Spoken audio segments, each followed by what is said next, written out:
সাংবাদিকতাকে কখনো ছোট করে দেখার কোনো সুযোগ নেই। তার যিনি সম্পাদক মানিক মিয়া, তিনি কখনো মন্ত্রী হননি, মন্ত্রী বানিয়েছেন এবং বাংলাদেশের রাজনীতি সবকিছু প্রভাব বিস্তার করেছেন এবং বাংলাদেশের স্বাধীনতা যুদ্ধে তার অবদান ছিল অপরিসীম। ঠিক একইভাবে আপনারা যদি খেয়াল করে দেখবেন, ইত্তেফাকের প্রতিষ্ঠাতা ছিলেন মৌলানা আব্দুল হামিদ ভাসানী। এই বিষয়গুলো আমি এই জন্য বলছি যে সাংবাদিকতাকে কখনো ছোট করে দেখার কোনো সুযোগ নেই।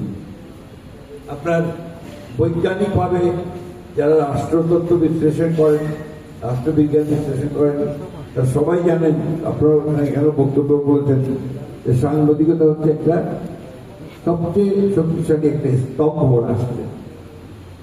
কারণ এই সাংবাদিকতার মধ্য দিয়ে, পত্র পত্রিকার মধ্যে দিয়ে যা বের হয়, রিপোর্ট, প্রতিবেদন, মতামত, তার জনগণকে প্রচন্ড আলোড়িত করে।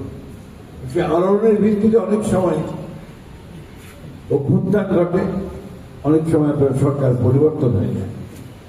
সুতরাং আপনারা যারা সাংবাদিকতা করছেন তারা কিন্তু একটা অত্যন্ত শক্তিশালী একটা অংশ, যারা সমাজকে, রাষ্ট্রকে আপনারা বলতে দিতে পারেন।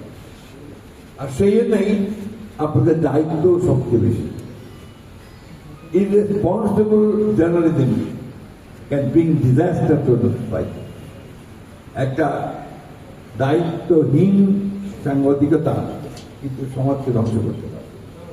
সেই জন্যই আমি আপনাদেরকে অত্যন্ত আনন্দের সঙ্গে আমি বলতে চাই যে আপনারা বাংলাদেশে ঠাকুরগাঁ সাংবাদিকদের যে কাজ করছেন, সেই চেষ্টা করছেন ভালোভাবে কাজ করার।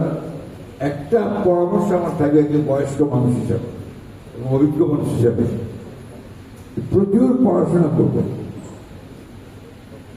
শুধুমাত্র বই পড়তে বলছি না, পৃথিবীর বিভিন্ন দেশের যে পত্র পত্রিকা, জার্নাল, বড় নাম করা সাংবাদিকদের জীবন এগুলো পড়ার চেষ্টা করবেন, জানবেন, তাহলে আপনিও নিজেকে সমৃদ্ধ করতে পারবেন।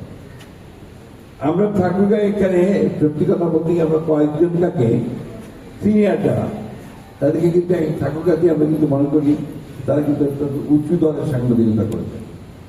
তারপরে একজন আমার পাশেই বসে আছেন, আব্দুল লতিফ সাহেব।